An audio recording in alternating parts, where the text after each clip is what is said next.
All right. My name is Chris Campbell. I'm a practicing CPA and I work with small businesses and individuals to help them pay the least amount of taxes possible while keeping you out of jail. So today I had an interesting question that I wanted to answer.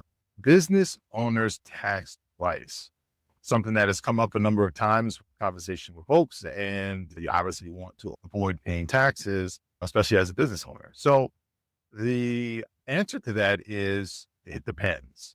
And it really depends upon the structure of your business entity. And this is why it's very important to make sure that you select the right entity for your business.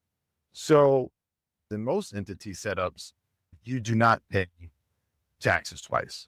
This we're talking on the federal level. But there is one entity specifically, the way that you're set up would subject you to double taxation, and that is your C corporation.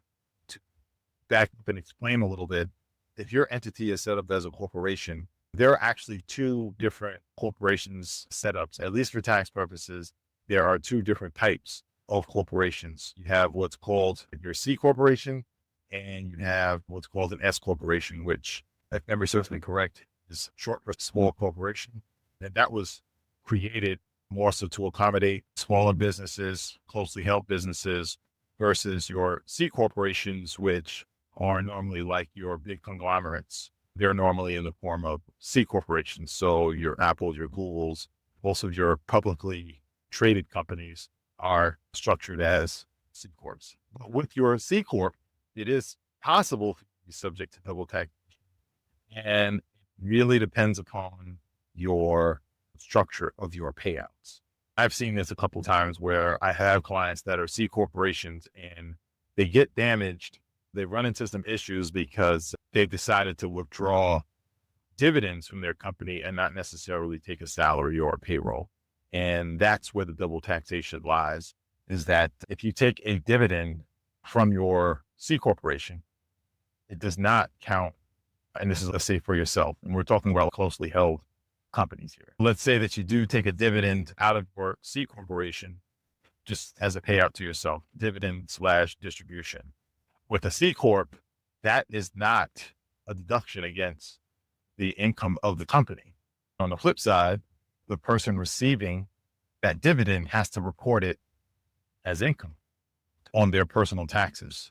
And that's where the double taxation lies, because with the C corp, if let's say that you have 100,000 sitting in your account, taxable income, and you decide to take a dividend of say 50,000, right?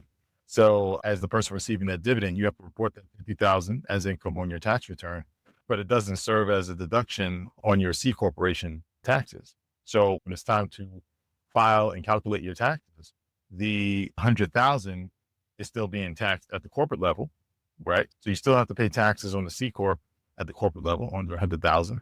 Right? And then you still have to pay taxes on the same $1,000 on your personal tax return. So that's where double-edged sword comes in as far as the double taxation. So if you're structured as a C corp and you start taking dividends, that's where the whole double taxation comes into play. So that's why most these smaller entities avoid being set up as a C corporation, because pretty much any other entity, if you're an LLC or even if you go the S corporation, it's treated completely differently. So even if you were an S corporation, take that same scenario, the main difference is that although it does not reduce the income of the corporation itself, that money that you take out as your dividend is actually treated as a distribution, and it is not a taxable income piece. There are a few exceptions, but in general, assuming you're a relatively profitable company, that money that you take out of your S corporation is not deemed taxable to you as the individual. You'll still have to report. You'll still have to pay it. Again, it doesn't reduce the taxable income that the corporation has generated, but you avoid it again at the personal level. So even at the S corporation level, you'll avoid a double taxation. Essentially, same thing with the LLC.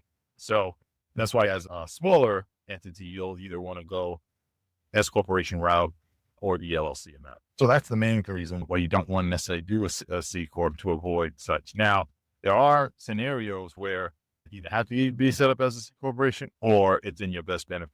So I've seen it where let's say you are in the startup space and you are looking to raise funds from venture capitalists. Most venture capitalists like to see you set up as a C corporation because the end game would be to eventually have you as a trading company. So there's a lot of stock issuance and raising rounds and things of that nature. So a lot of VCs like to see you set up as a C corporation. If that's the route that you want to go, if you are doing a Rob's plan where you're funding your business with a 401k, that has to be set up as a C corporation. So there are some scenarios where you have to be set up as a C corporation and you would be subject to that double taxation. But for the most part, with most smaller businesses, you want to avoid double taxation. You'll want to avoid being structured as a C corporation. All right. I hope this helped. And if you have any questions about this topic or any other tax or account related questions, feel free to reach out. I'm happy to help. All right. So that's all for now, and I'll talk to you in the next one.